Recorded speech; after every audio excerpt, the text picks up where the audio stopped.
Find the range of possible measures for the third side of a triangle when two sides are given.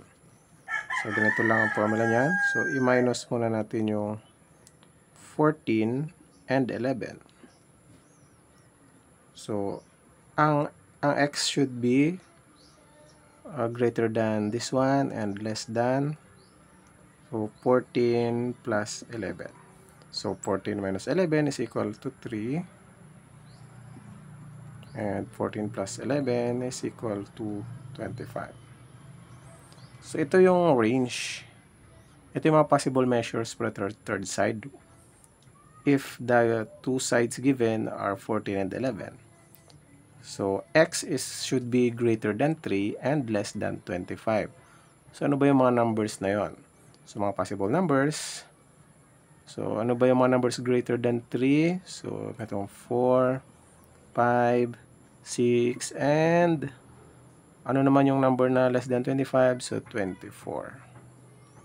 So, ito yung mga numbers na possible.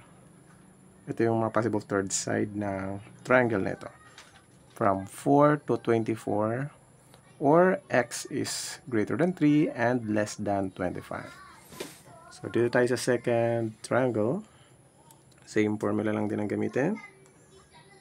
8 minus 5. So, lagyan natin dyan. And 8 plus 5. So, 8 minus 5 is equal to 3.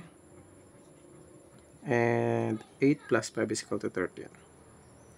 So, the possible third measures of this triangle is x is greater than 3 and x is less than 13. So, yun ay ang 4, 5, 6, at yung less than 13, 12.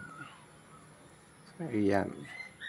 So, ganun lang po ang tamang paghanap ng mga possible measures for a third side of a triangle and two sides are given.